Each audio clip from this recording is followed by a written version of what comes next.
Hey y'all, it's Spiritual Life Coach 43, and I'm here to do life coaching session number 17 about how to cope with death. I think it's important. It's something we all deal with.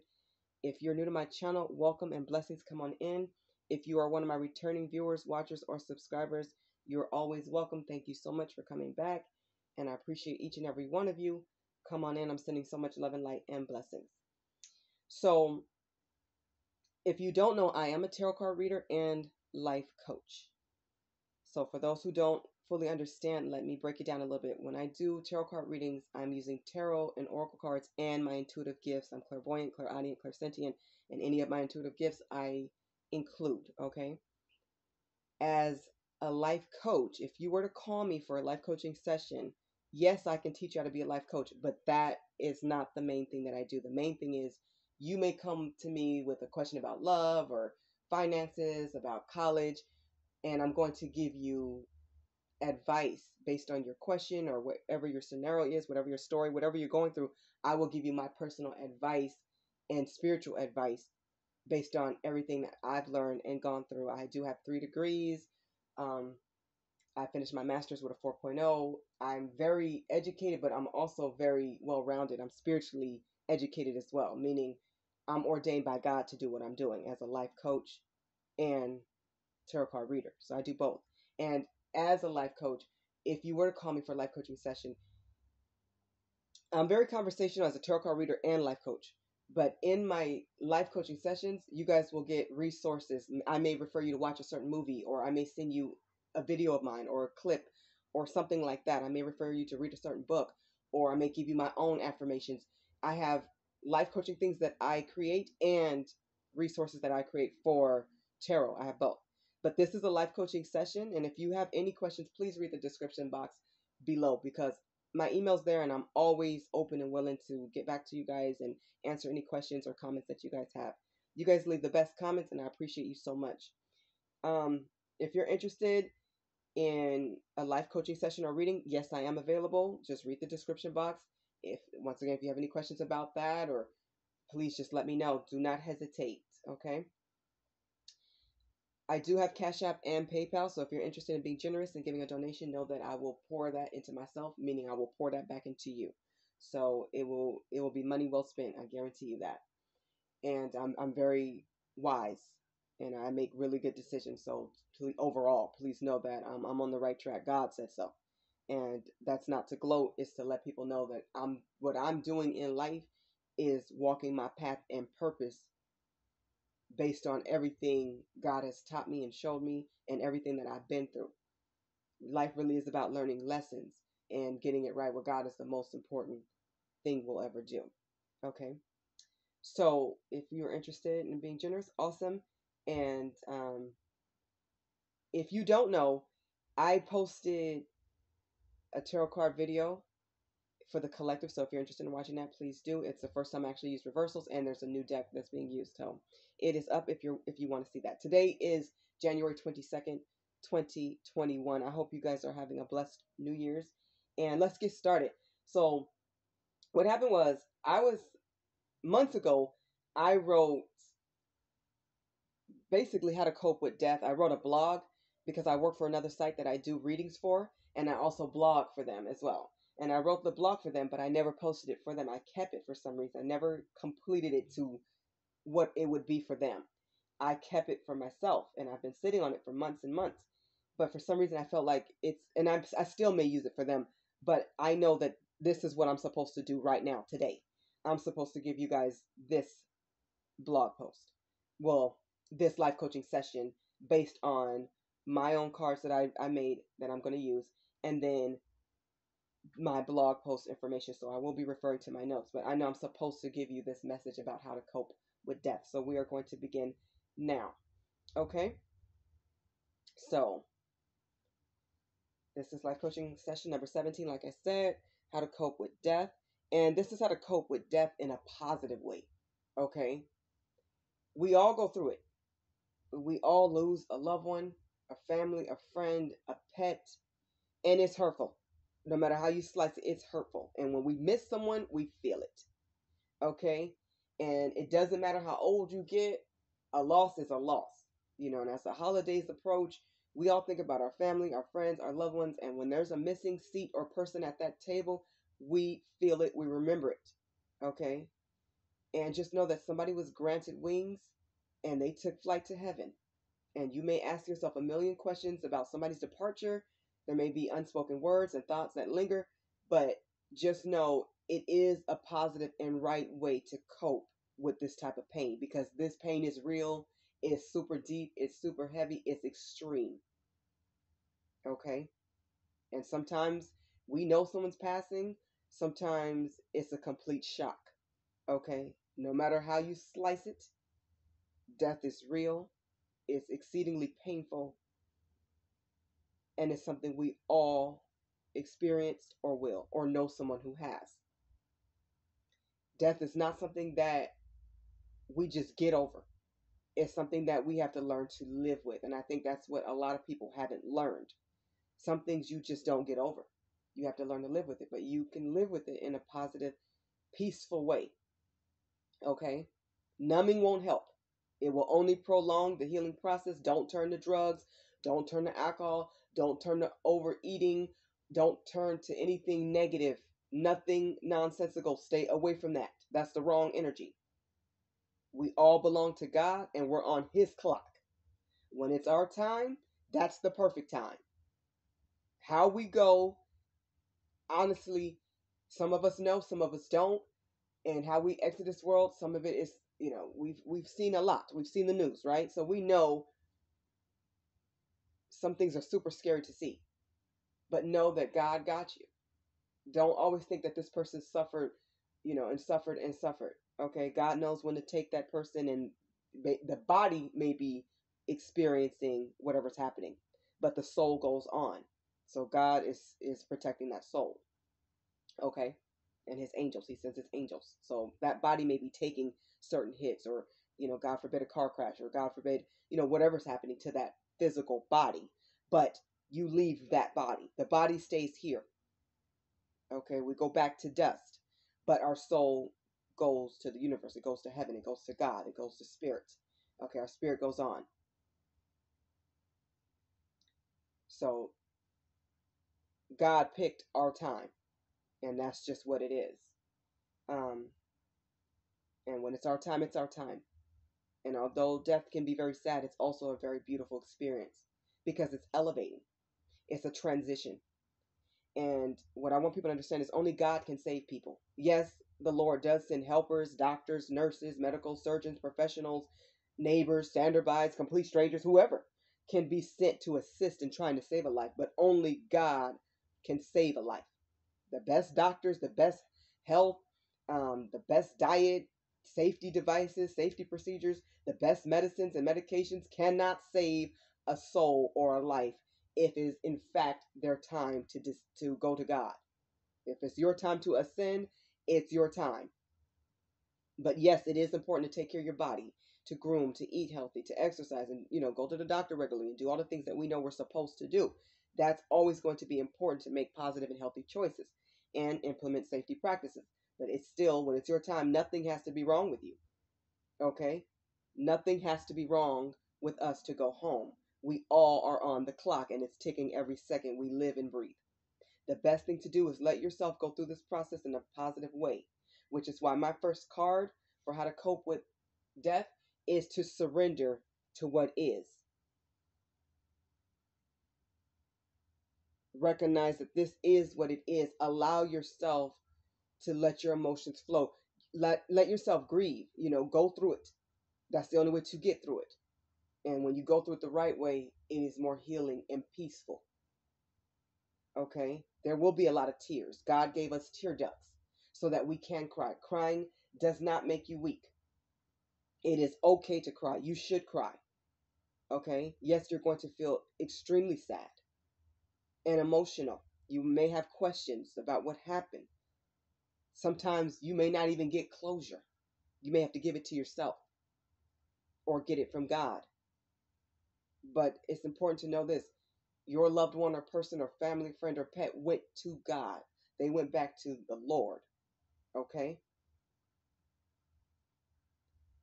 Crying means that you're strong. It means that it's okay to release this painful emotion. This is one way to do it. It's not the only way. So crying's not for the weak. It's for the strong. And oftentimes tears will lead us to sleep and rest, and it lays us down. It gives us a way to let it out. Okay? And this will give our minds and bodies a much needed break in times of grief. Also, you could be approached by your loved one in a dream or something. So let it out. Okay? And my next card is prayer. So this is another way to cope with death. I'm highly spiritual and I know prayer does work. It is another way to heal. It's very healing to read the Bible. It's very really real and healing to read scriptures. Okay? It will give you comfort and peace when you talk to God and your angels and your spiritual team, and they see what you're going through. They're comforting you. They want to hear your prayers, and not just that, but your loved one can hear you as well, and they appreciate your kind words and thoughts. So read your Bible.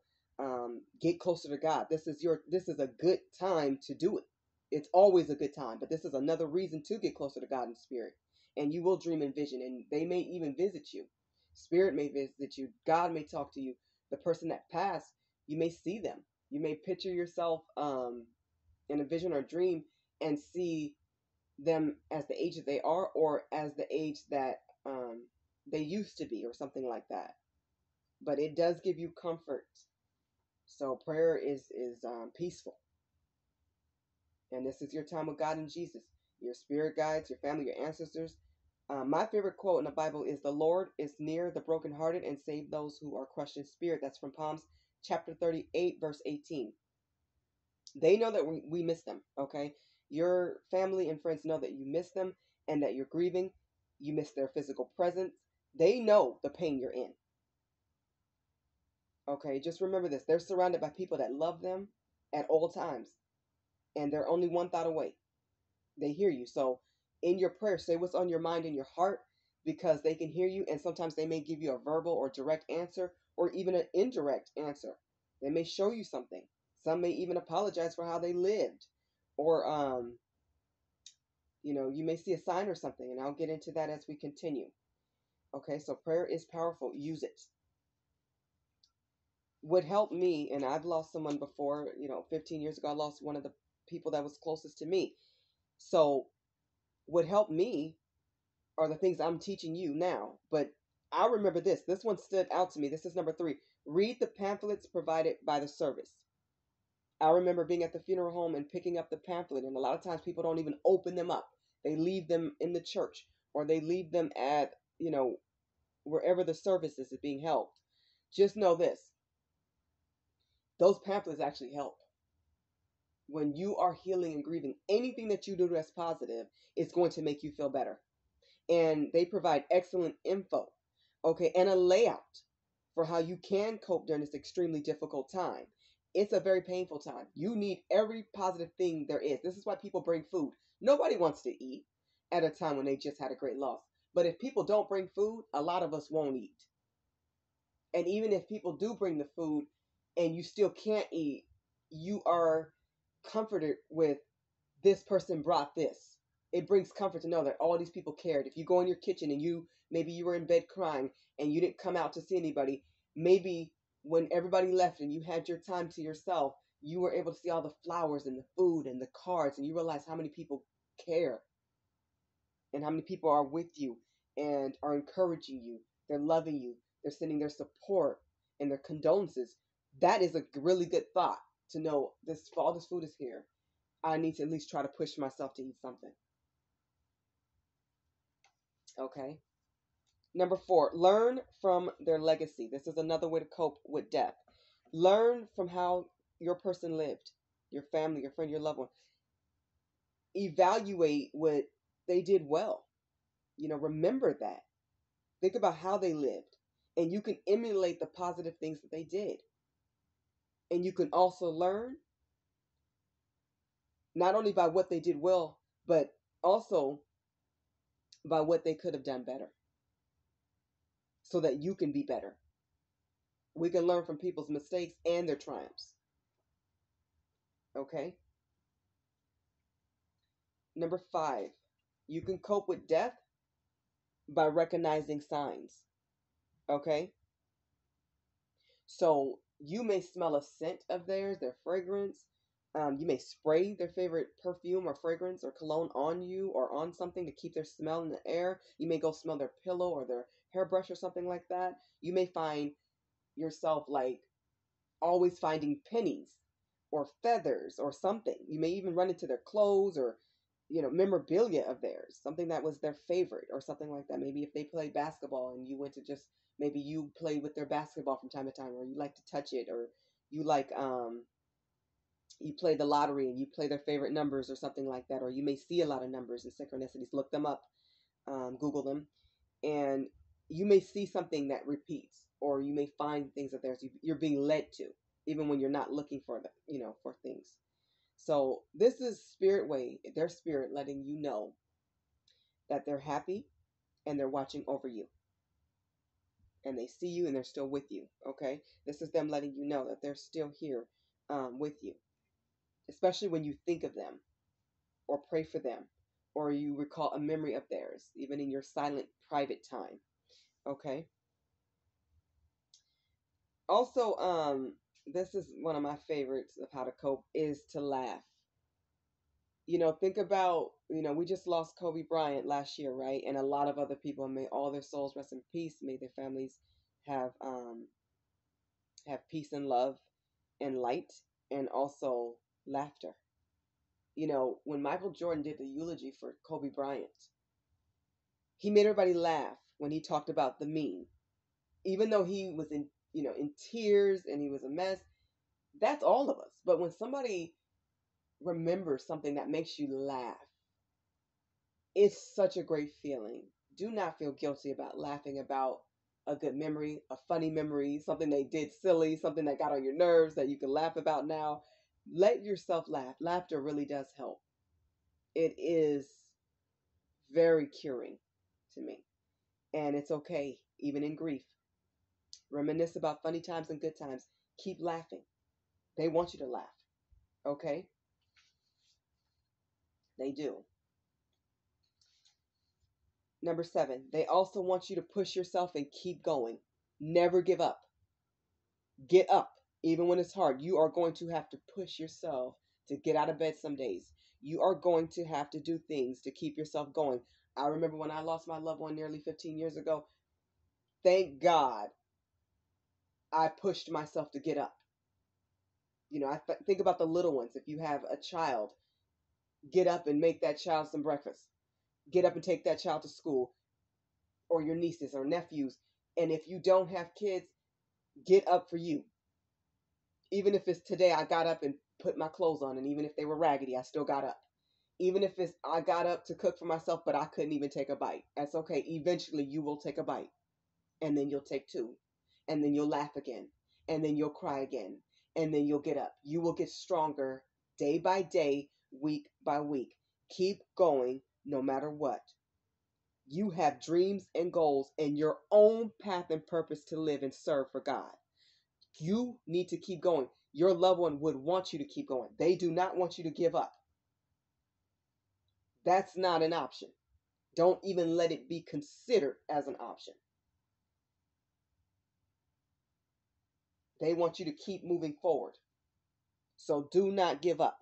Do not become complacent. Yes, you may need time away from work or school. Yes, you may need time to do things. But I'm telling you, if you really do keep yourself busy, because you're going to cry and you're going to sleep or try.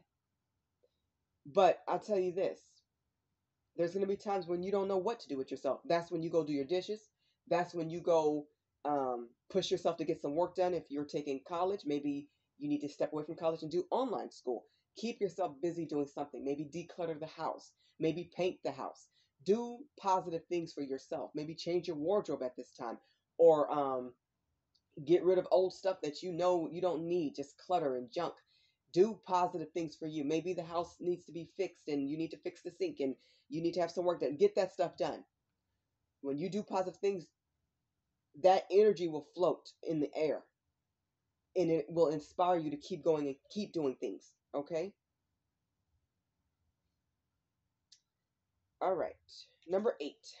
So another way you can cope with death or loss of a loved one or family or friend is forgive them and yourself as needed. This is a good time to have that prayer and talk to God and forgive them. And this could be for how they lived.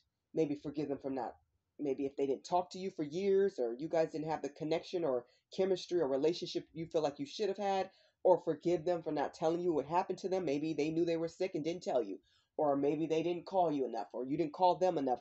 Forgive yourself. Do not hold on to any guilt that's negative. This is the time to release and let it go. Don't worry about the shoulda, woulda, couldas, because what's done is done. But you can take those shoulda, woulda, couldas and apply it to your life so that it won't be a shoulda, woulda, coulda. Okay? So let go of all guilt, any negative thoughts, any fears, any disagreements or arguments you guys have, even if it was that last day or that last second. Let it go. Let it go. Focus on the good times. Focus on positive memories. Focus on elevating and taking your life forward and being the best that you can be. Live your best life. Because not everybody do live a safe life. Not everybody is healthy or taking care of themselves or living as an upstanding citizen. We know that. There's a lot of people who are. And when it's their time too. And a lot of people are not. And maybe you told this person 1,000 times, I told you to stop smoking or drinking or, eating too much or doing whatever they shouldn't have been doing too much or at all. But we can't save people. Only God can. And everybody has to walk their path. So forgive them and yourself. That will take the burdens off your shoulders. And if you don't know how to, start with prayer. And keep praying the same prayer until you believe it, until you feel better. Add to it. Another way to cope with death is to stay close to your family, friends, and loved ones at this time you need each other the most. Reach out. Don't turn away. It's okay to have your private time too, but it's better to get those hugs, cry together, give hugs, talk to each other. I know we're in a very different time right now with this virus and the illnesses of the world, so be safe as you can, but comfort each other to the best of your ability. Kind words and thoughts, prayers, vigils. This is a time to make amends too with anybody that you have been feuding with. Maybe you don't talk to a brother or sister or cousin, aunt or uncle, whether you guys like each other or can't stand each other. This is a good time to say, I hope you forgive me for whatever you felt, and I forgive you for whatever I felt. But either we can build a relationship or not, but let's just put it on the table that we can forgive each other and speak and at least say hello. Something, do positive things at this time. It's a good time to make amends. Even with a friend, a family member, whoever. A neighbor, could be a coworker, but you need each other. And it really does help to just be surrounded by them. Even though you may want to be alone. You will have your alone time, believe me. You will. You will. You definitely will. But it's good to have positive thoughts and prayers and texts from loved ones, from friends, from just whoever sends their condolences. Yes, it's a reminder that this person is really gone, but that needs to be realized as well. And that will take time to realize that this person's really gone. Don't get on yourself from walking in a house and still calling this person's name after 6 months. Don't get on yourself for going in a room and going, oh, that's right, they're not here anymore.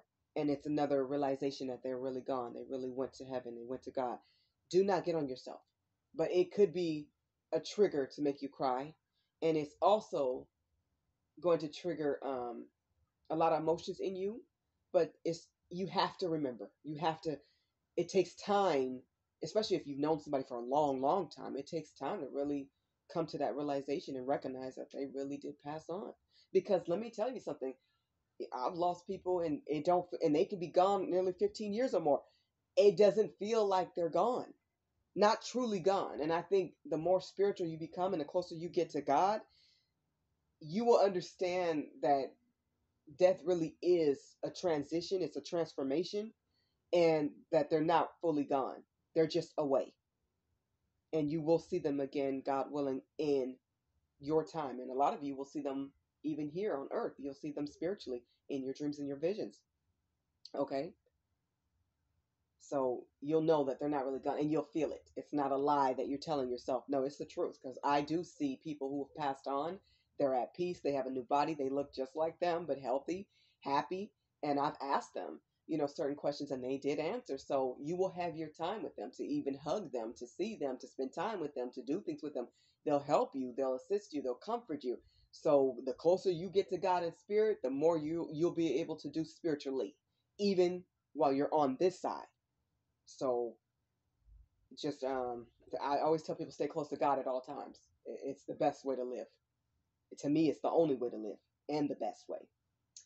Another way that you can cope with death is number 10, remind yourself about what's going on, and just never forget the good times, the good memories. Remind yourself that they would want you to do well in life. They would want you to succeed and live your best life and live your dreams. Remind yourself that they miss you too, and that they love you. Not only do they love you even more, because now they can fully understand the role you played in their life and the role that they played in yours. They see the bigger picture that you haven't even learned yet, that you don't even get to see yet. Not yet. But they love you the same, but even more. That love never stopped. And they want you to be successful. Remind yourself that they want you to go on and live your life. If you want to have kids, go have kids. If you want to go eat their favorite food, and go do it. Live your life to the fullest. They would want you to do that. And ask yourself this, remind yourself this, what would they want me to do in this situation? If you find yourself in a situation and this person made a lot of, whatever decisions they made in life, what would they want you to do? They would want you to do right.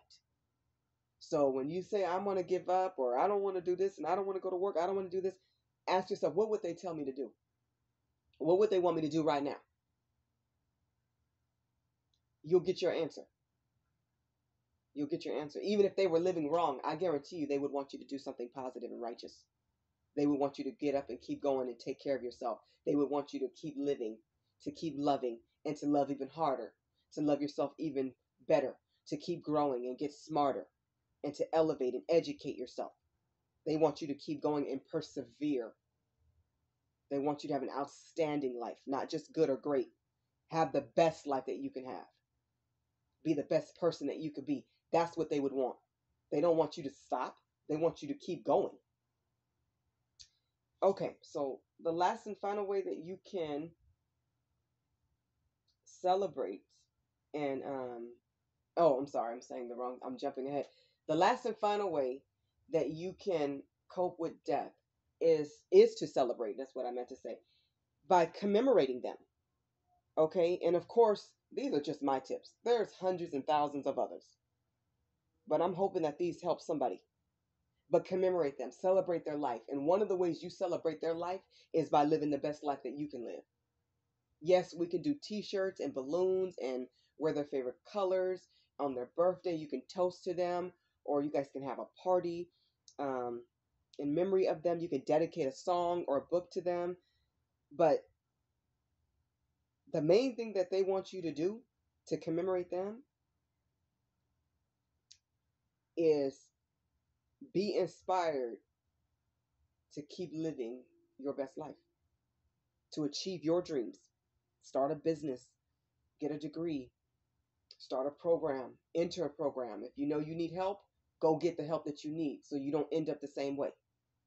Or, you don't want to end up in a tragedy. Release balloons. People bring roses and flowers and different trinkets to their grave. There's so many ways that you can commemorate somebody. I like seeing the pictures on the t-shirts. You can make a photo album, dedication to them. People do vigils, all types of things that people can do. They see it all and they're grateful for all of it. It makes them feel really good that you're thinking of them and you're celebrating them by commemorating their life. But the best thing that you can do is get it right with God and make sure that you're living your purpose and your best life. I guarantee you that's what they would want you to do. I promise you that. Okay? They want us to be happy. And you will be happier when you love yourself and you be prosperous and successful. So always keep going forward. When the holidays and birthdays come, and you will have just regular days where you feel down, or maybe the anniversary of their death is coming up and you don't even know why you feel the way you're feeling, but you just feel like a sadness, a cloud is over your head. Just remember you're loved. They love you infinitely. They're only a thought away. They're a prayer away. And they want you to keep pushing yourself to keep going. Start an organization. You can dedicate something to them. You can help somebody else pay it forward. They just want to see us do good deeds. They want to see us do good. Whatever you decide to do, just know that your success really is their success. So how you live is up to you. But you can cope with death in the right way, in a positive way. And yes, you're still going to get sad at times, but it does get better. I promise you, it gets so much better. No matter who you lost, it's going to get better. But we will all have our days. That's just a part of life because you learn to live with it, not get over it. And for those who are really doing well, with death, and that's something you may see on the outside. You don't really know what they're going through on the inside. But for those who are really doing well in coping, ask them what their tactics and tips are so that you can implement them in your life. You can add on to this and come up with your own tips to help you to get through this difficult and challenging time. Keep them in prayer and remember to love yourself and pray for you. Pray for yourself too, and your own family and your own healing. As a human race, we all go through some things that we just all connect with. Death is one of them. But remember, death is beautiful. It's not just sad. It's beautiful too. You're going home to your king. And God is in the most beautiful, most peaceful place in the universe. Their soul set free. So you don't never have to stop loving them. And you don't have to quiet yourself and stop thinking about them. It's okay to think about them. And it's okay to cry. And it's okay to go through your emotions. And when you're finished, get up and keep going. That's what they would want. For you to get up and keep going and live your best life. Okay, you guys, I hope this life coaching session number 17 about how to cope with death, I hope this helps as many people as possible. I really do. These tips have helped me. So I hope they help somebody. I wish you all a beautiful and blessed life and remainder of this month and going forward. If you are interested in a life coaching session or tarot card reading, you guys know I am available. I'm sending you so much love and light and blessings, infinite joy and abundance. Love God, love yourselves, and love each other. Bye, y'all.